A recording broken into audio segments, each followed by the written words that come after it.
નમસ્કાર ખેડૂત મિત્રો, સ્વાગત છે તમારું આજના વિડીયોમાં। તો મિત્રો, આજના વિડીયોમાં આપણે જોશું ગુજરાતના તમામ માર્કેટયાર્ડની અંદર કપાસના ભાવો આ અઠવાડિયા દરમિયાન કેવા રહ્યા હતા। સાથે સાથે આપણે એ પણ જોશું કે MCX કોટન વાયદો આ અઠવાડિયે કેવો રહ્યો હતો અને સાથે સાથે આપણે એ પણ જોશું કે સ્થાનિક બજારોમાં દેખાતી કપાસની તેજી હજુ કેટલા દિવસ ચાલશે અને આ તેજી પાછળ મૂળભૂત પરિબળ કયું છે, એટલે કે આ તેજીની પાછળનું મૂળ કારણ કયું છે, તે બધું જ આપણે આ વિડીયોની અંદર જોશું મિત્રો।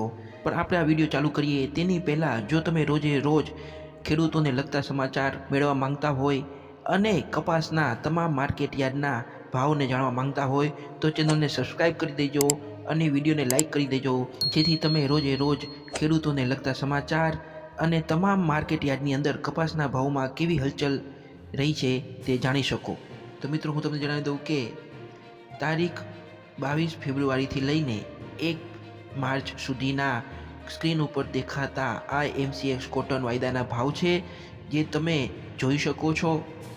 તો મિત્રો, તમને વધુમાં જણાવું તો સ્થાનિક બજારોમાં આવેલી તેજીનું મૂળ કારણ વૈશ્વિક બજારમાં આવેલી તેજી છે, કેમ કે વૈશ્વિક બજારમાં છેલ્લા 1 મહિનાથી કપાસના ભાવમાં સારો એવો સુધારો જોવા મળી રહ્યો છે, જેને કારણે સ્થાનિક બજારમાં પણ કપાસના ભાવ વધી રહ્યા છે અને કોક માર્કેટ યાર્ડમાં તો મિત્રો 1700ની સપાટીને પણ કપાસના ભાવ કૂદાવી ગયા છે અને આ ભાવ વધારાથી ખેડૂતોને MSP કરતાં પણ વધારે ભાવ મળે તેવી તેઓને આશા બંધાઈ છે। તો મિત્રો, તમને શું લાગે છે, હજી કપાસના ભાવમાં ક્યાં સુધી વધારો થઈ શકે તે કોમેન્ટમાં જરૂર જણાવશો।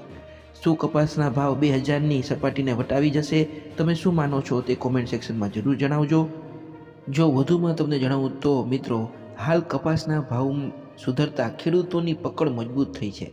આમ પણ કપાસનું સિઝન પ્રારંભથી સતત વેચાણ જળવાયેલ હોવાથી બહુ ઓછા ખેડૂતોના હાથમાં હવે કપાસ રહ્યો છે, એટલે કે મોટા ભાગના ખેડૂતોએ કપાસનું વેચાણ કરી નાખ્યું છે। સારા ખેડૂતોએ પણ પોતાનો કપાસનો પાક વેચી કાઢ્યો છે અને કપાસના ઉત્પાદનના 2 ભાગ ઉપરનો કપાસ બજારમાં આવી ગયો છે, ત્યારે 1 ભાગથી પણ ઓછો કપાસ હવે ખેડૂતોના હાથમાં બચ્યો છે। અને કોટન માર્કેટમાંથી મળતી આધારભૂત માહિતી મુજબ ગત વર્ષે આ સમયે 7.5 લાખ ખાચડી રૂની આયાત થઈ હતી, તે આ વર્ષે 3.75 લાખ ગાંસડીની આયાત છે અને હજુ કપાસમાં તેજીનો તબક્કો પૂરો થયો નથી।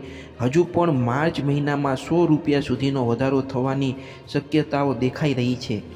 તો મિત્રો, હવે આપણે જોશું ગુજરાતના તમામ માર્કેટ યાર્ડના શનિવારના ભાવ, કેમ કે રવિવારે તમામ માર્કેટ યાર્ડની અંદર કપાસની હરાજી બંધ હોય છે, માટે યાદ રાખજો કે હવે જે આ ભાવ આપણે જોવા જઈ રહ્યા છીએ તે માર્કેટ યાર્ડના કપાસના શનિવારના ભાવ છે।